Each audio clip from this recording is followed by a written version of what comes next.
Olá, eu sou a Lucy Lima e também estou na TV Relacionamento.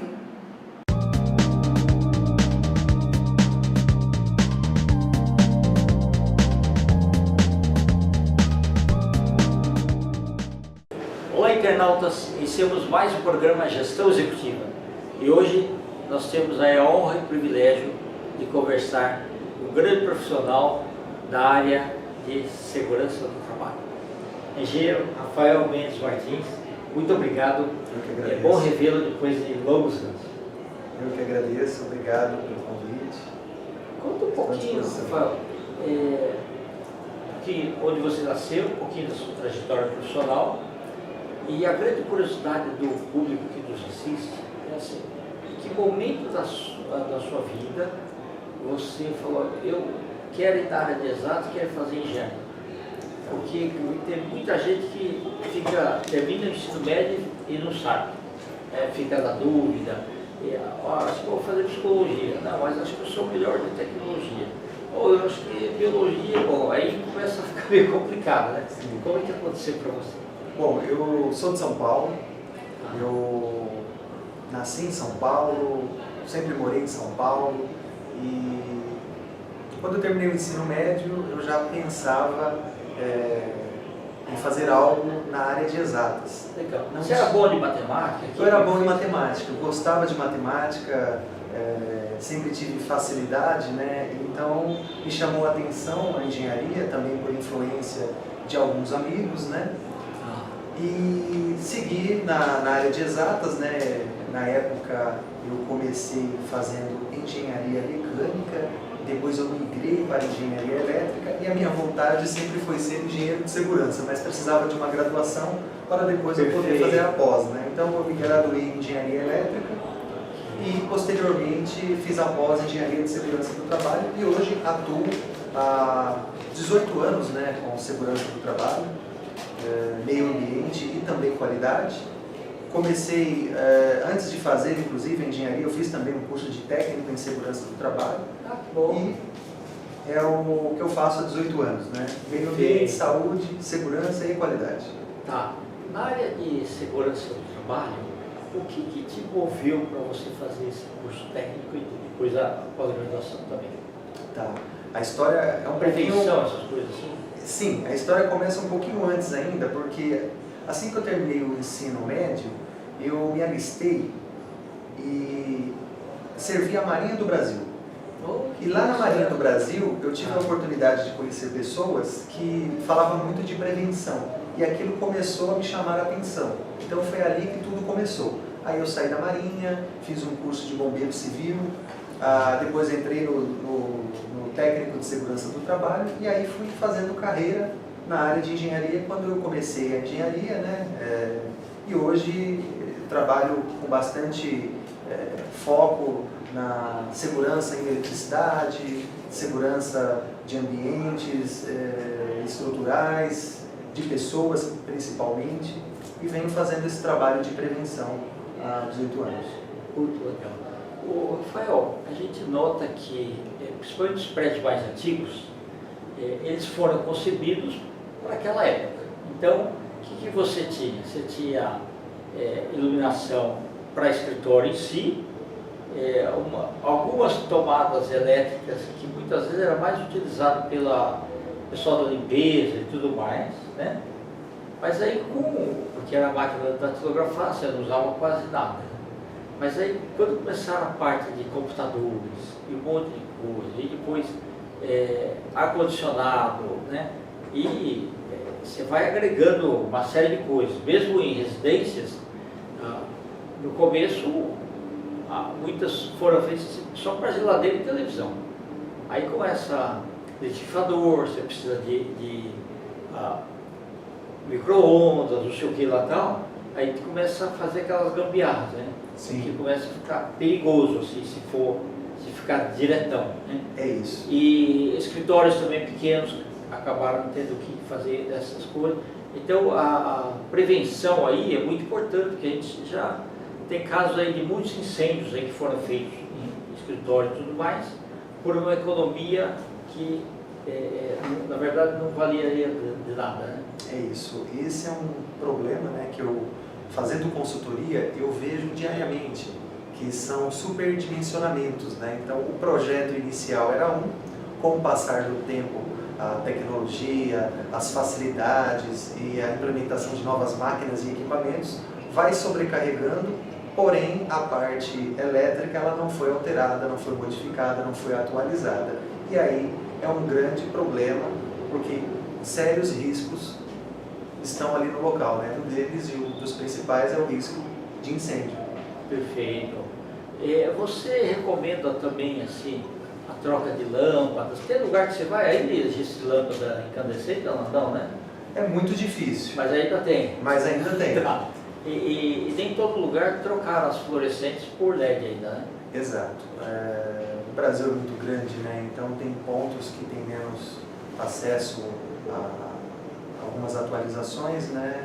Mas ainda acontece de encontrarmos situações bem degradantes, né? O que preocupa bastante e cabe a nós dar consciência, informar, né? E solicitar o quanto antes as melhorias para que aquele local esteja seguro e adequado.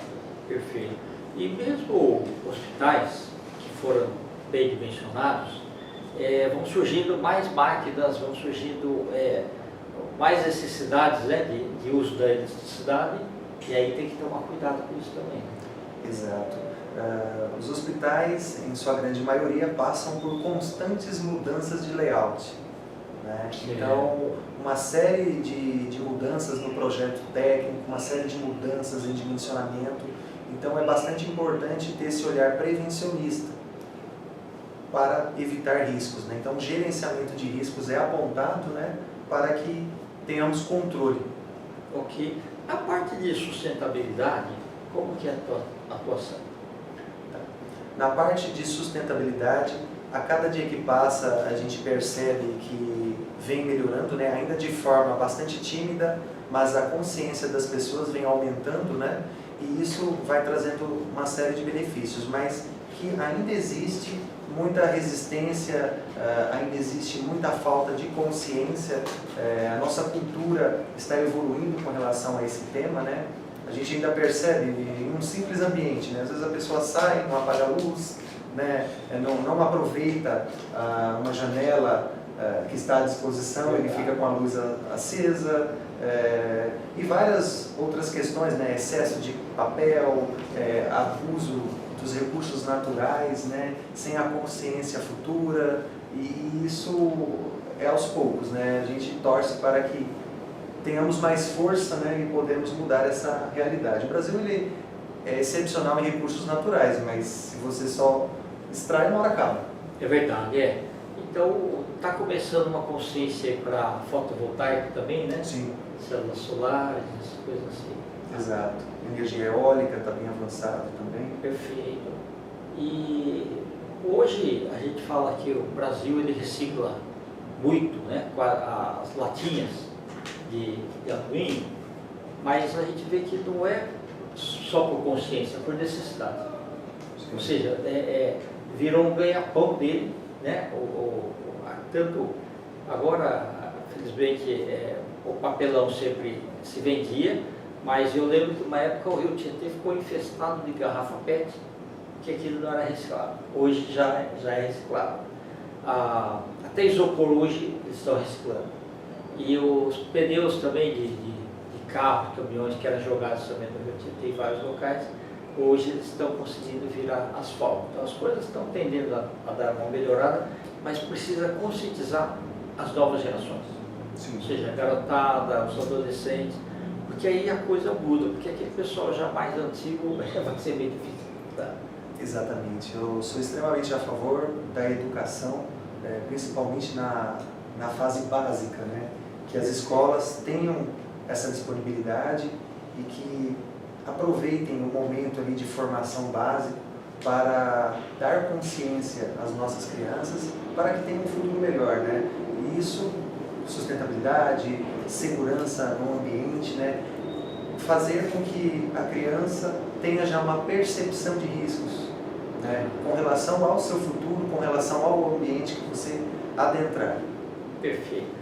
Rafael, hoje você veio preferir uma palestra do Cidosfil, sindicato das Santas Casas Misericórdia do Estado de São Paulo, e a tua fala foi em que sentido? Foi no sentido de prevenção e combate a incêndios voltados para a área hospitalar.